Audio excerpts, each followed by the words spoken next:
کعبۃ اللہ شریف کی طرف منہ کر کے اونچی جگہ بیٹھنا مستحب ہے، یعنی اچھا عمل ہے۔ وضو کے لیے نیت کرنا سنت ہے۔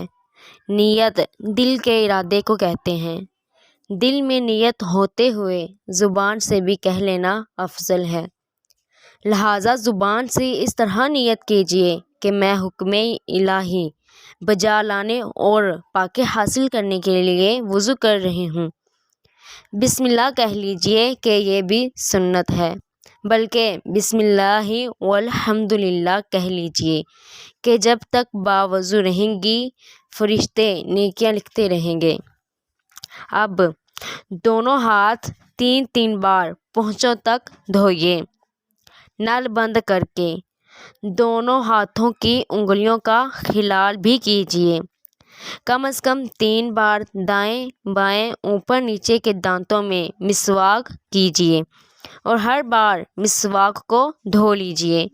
حجت الاسلام حضرت سیدنا امام محمد بن محمد غزالی علیہ رحمۃ اللہ والی فرماتے ہیں، مسواک کرتے وقت نماز میں قرآن مجید کی قرأت اور ذکر اللہ عز و جل کے لیے منہ پاک کرنے کی نیت کرنی چاہیے۔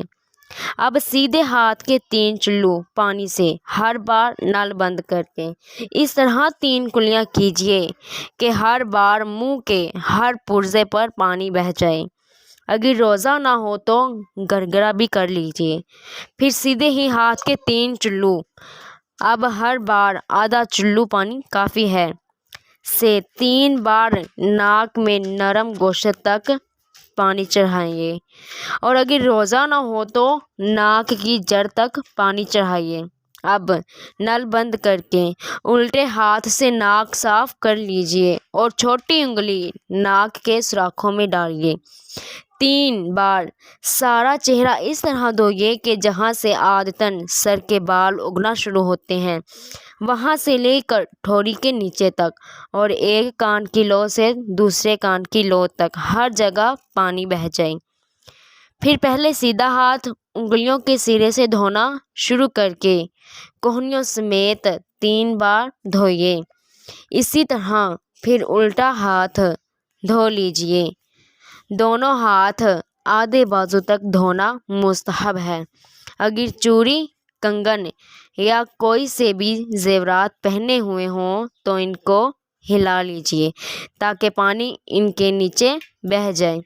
اگر ان کے ہلائے بغیر پانی بہہ جاتا ہے تو ہلانے کی حاجت نہیں، یعنی ضرورت نہیں، اور اگر بغیر ہلائے یا بغیر اتارے پانی نہیں پہنچے گا تو پہلی صورت میں ہلانا اور دوسری صورت میں اتارنا ضروری ہے۔ اکثر اسلامی بہنیں چلو میں پانی لے کر پونچھے سے 3 بار چھوڑ دیتی ہیں کہ کوہنی تک بہتا چلا جاتا ہے۔ اس طرح کرنے سے کوہنی اور کلائی کی کروٹوں پر پانی نہ پہنچنے کا اندیشہ ہے، لہٰذا بیان کردہ طریقے پر ہاتھ دھوئیے۔ اب چلو بھر کر کوہنی تک پانی بہانے کی حاجت نہیں، بلکہ یہ پانی کا اسراف ہے۔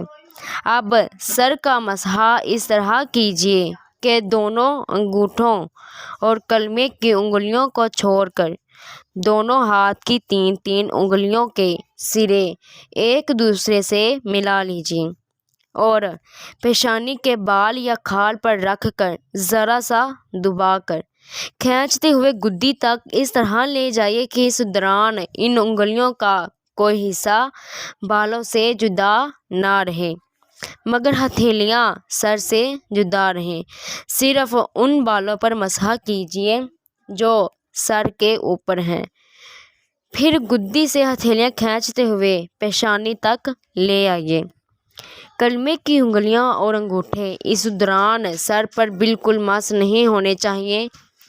پھر کلمے کی انگلیوں سے کانوں کی اندرونی سطح کا اور انگوٹھوں سے کانوں کی باہری سطح کا مسح کیجیے، اور چھنگلیاں یعنی جو چھوٹی انگلی ہے ہماری وہ کانوں کے سوراخوں میں داخل کیجیے، اور انگلیوں کی پشت سے گردن کے پچھلے حصے کا مسح کیجیے۔ بعض اسلامی بہنیں گلے کا اور دھلے ہوئے ہاتھوں کی کوہنی اور کلائیوں کا مسح کرتی ہیں، یہ سنت نہیں ہے۔ سر کا مسح کرنے سے قبل ٹوٹی اچھی طرح بند کرنے کی عادت بنا لیجیے۔ بلا وجہ نل کھلا چھوڑ دینا یا ادھورا بند کرنا کہ پانی ٹپک کر ضائع ہوتا رہے اسراف ہے۔ اب پہلے سیدھا پھر الٹا پاؤں ہر بار انگلیوں سے شروع کر کے ٹخنوں کے اوپر تک، بلکہ مستحب ہے کہ آدھی پنڈلی تک 3 بار دھو لیجیے۔ دونوں پاؤں کی انگلیوں کا خلال کرنا سنت ہے۔ اس کا مستحب طریقہ یہ ہے کہ الٹے ہاتھ کی چھنگلیاں چھوٹی انگلی سے سیدھے پاؤں کی چھنگلیاں کا خلال شروع کر کے انگوٹھے پر ختم کیجیے اور الٹے ہی ہاتھ کی چھنگلیاں سے الٹے پاؤں کے انگوٹھے سے شروع کر کے چھنگلیاں پر ختم کر لیجیے۔ حجت الاسلام امام محمد بن محمد غزالی علیہ رحمۃ اللہ والی فرماتے ہیں، ہر عضو دھوتے وقت یہ امید کرتا رہے کہ میرے اس عضو کے گناہ نکل رہے ہیں۔ میرے پیارے دوستو، اگر میری ویڈیو آپ کو اچھی لگی ہے تو پلیز میرے چینل کو سبسکرائب کریں اور مجھے اپنی دعاؤں میں یاد رکھیں۔ اللہ حافظ۔